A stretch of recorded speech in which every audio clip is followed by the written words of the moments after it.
जब मैं मर जाऊंगा तो मुझे कोई फिक्र नहीं होगी और ना ही अपने बेजान जिस्म की कोई परवाह होगी, क्योंकि मेरे मुसलमान भाई वो सब कुछ करेंगे जो जरूरी है।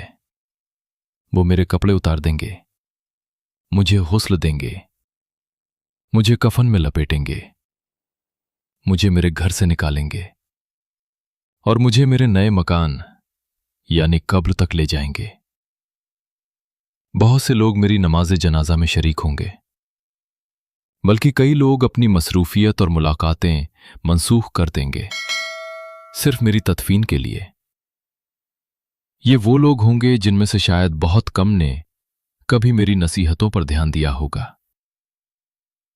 फिर मेरी चीजें खत्म कर दी जाएंगी, मेरी चाबियां, मेरी किताबें, मेरा बैग, मेरे जूते, मेरे कपड़े। और अगर मेरे अहले खाना नेक होंगे तो वो इन चीजों को सदका कर देंगे ताकि मुझे उससे फायदा पहुंच सके। यकीन रखिए, दुनिया मुझ पर नहीं रोएगी, दुनिया का निजाम नहीं रुकेगा, माशियत चलती रहेगी। मेरी जगह किसी और को नौकरी मिल जाएगी, मेरा माल वर्सा को मुंतकिल हो जाएगा, जबकि इन सब चीजों का हिसाब मुझसे लिया जाएगा, थोड़े का भी, ज्यादा का भी, जर्रा जर्रा का भी। और मौत के वक्त सबसे पहली चीज जो मुझसे छीन ली जाएगी वो मेरा नाम होगा। जब मैं मर जाऊंगा लोग कहेंगे जनाजा कहां है, और मेरा नाम नहीं पुकारेंगे। जब वो मेरी नमाज जनाजा पढ़ेंगे तो कहेंगे जनाजा लाओ, और मेरा नाम नहीं पुकारेंगे। जब वो मुझे दफन करेंगे तो कहेंगे मैयत को करीब करो, और मेरा नाम नहीं पुकारेंगे। इसलिए मुझे अपने नसब, अपनी कौमियत, अपने ओहदे और अपनी शोहरत पर कोई गुरूर नहीं करना चाहिए। ये दुनिया कितनी हकीर है और वो हकीकत कितनी अजीम है जिसकी तरफ हम बढ़ रहे हैं। इसलिए ए जिंदा इंसान, जान लो तुम पर 3 तरह का गम किया जाएगा। पहला, वो लोग जो तुम्हें सरसरी जानते हैं कहेंगे बेचारा। दूसरा, तुम्हारे दोस्त कुछ घंटों या कुछ दिनों तक गम करेंगे, फिर अपनी बातों और हंसी मजाक में मशगूल हो जाएंगे।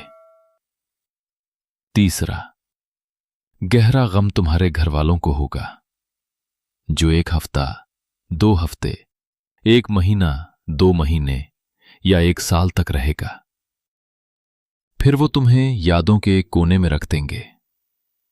तुम्हारी कहानी दुनिया वालों के लिए खत्म हो जाएगी और तुम्हारी असली कहानी शुरू हो जाएगी। तुमसे छीन लिया जाएगा हुस्न, दौलत, सेहत, औलाद।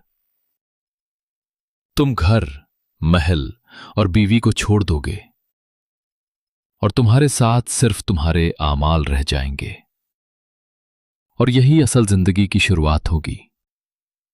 सवाल यह है, आज से अपनी कब्र और आखिरत के लिए क्या तैयारी की? इसलिए फर्ज नमाजों का ख्याल रखो, नफल इबादत करो, छुप कर सदका करो, अच्छे आमाल करो, रात की नमाज पढ़ो ताकि तुम बच सको।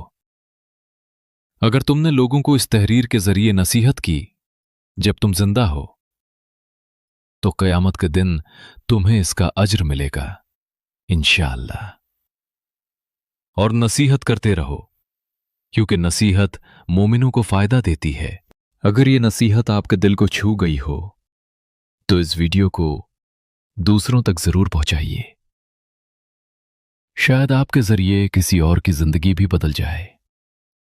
और ऐसे ही दिल को जगाने वाली नसीहतें सुनने के लिए हमारे चैनल को सब्सक्राइब कर लीजिए।